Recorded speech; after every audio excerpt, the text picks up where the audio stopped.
How can businesses create future value and attempt to ensure, sustainable growth?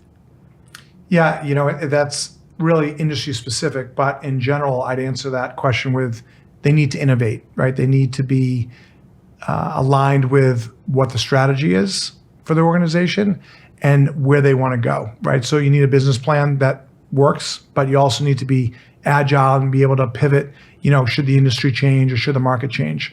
So again, broad question, broad answer, but I would say, from a tactical or sort of, semi-strategic perspective, you want to make sure that everyone on the leadership team's aligned.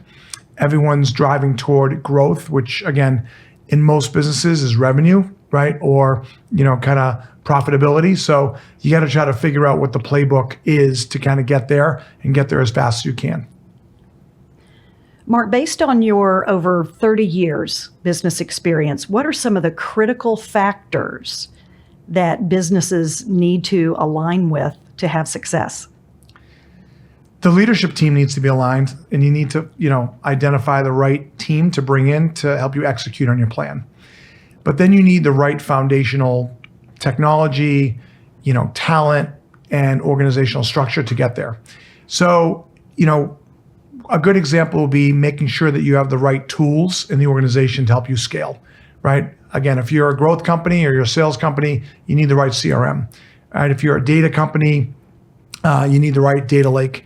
If you are, a manufacturing company, you need the right technology to build the tools or build the products that you're trying to build in the most innovative way that's going to impact the market.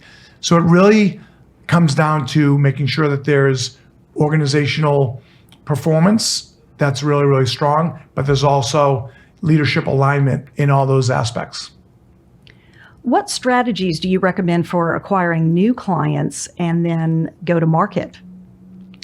Yeah, the market's much different now than it was even 5 years ago, never mind 10 or 15 years ago. So I believe that social marketing for a lot of the companies that we work with is really, really important. And it's really a strong way to actually go out and tell the story about your business. So certain platforms like LinkedIn or other social media platforms, whether it's X or Facebook or Meta, are really strong ways for you to go out and talk about your products, talk about your people, talk about your culture, talk about your successes.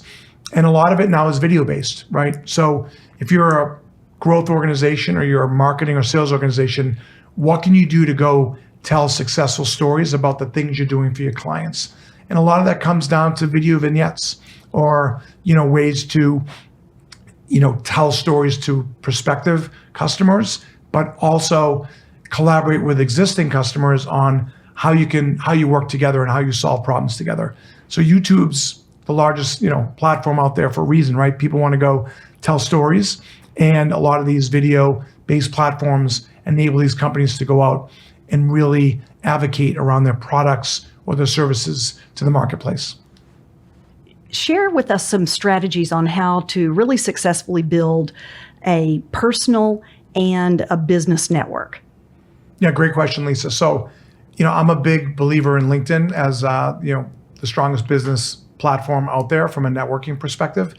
I believe that you need a strong social presence, particularly on LinkedIn, but also on some of these other social platforms. So you need to build, as a leader, your personal brand. You need to tell stories. You need to be able to post.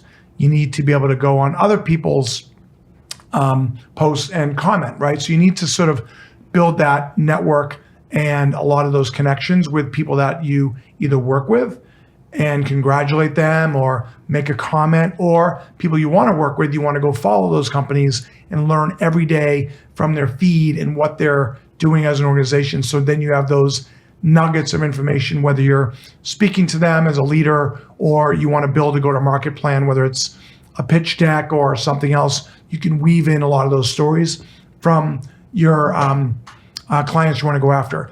At the same time, you want to see what your competitors are doing. And you can do that on a lot of these platforms as well. The other thing that I'll say tactically is, as a leader, LinkedIn enables you to send out, I believe it's 30 messages a day, personal, invites or personal connections.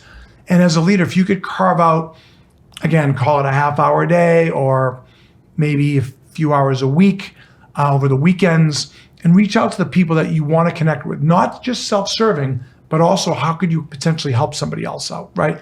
So join groups, join networks, but use that platform to be able to go out and invite people to follow you or vice versa. Speak about some of the challenges that leaders face in the boardroom. Well, there's a lot of challenges that leaders face depending on what their board wants, depending on, what the stock price might say if it's a publicly traded company. But from my over 30 years of experience and working with a lot of executives, the number one thing is, ensuring that there's alignment with the leadership team and that there's a pipeline of future leaders for that organization. So talent management is one of the most critical, if not the most critical component of an organizational sustainability and growth. So you need to make sure that you have a talent organization and a talent program established in a company that wants to grow. So if somebody leaves or somebody's not the right fit, you can very quickly fill that important role. Or from a rotational perspective, you have a program in place where you can move people around the organization to help them get the experience in other divisions or groups that'll help them develop as a leader. But I think it's really critical to have the best talent, more than your competitors, that can help drive the company's performance forward, more so than anybody else's. Well, when you're speaking about this team aspect and having some in the pipeline, all I'm visualizing is the football field. Or just, whether it's the soccer field, the baseball field, the basketball court. It's a team, and that's what it's all about, is making sure, hey, we've got a backup quarterback. We've got a backup pitcher. And what if they're hurt? What if they move on, make a change? You've got to be prepared. All about being prepared. Right. Somebody once told me, and I've read it in multiple books, over my career, is, your people is your biggest asset, right? In any organization or any team. So if you have the best people, you'll most likely have the best company, and the company will then be a high performing company. And that's what everyone should drive towards.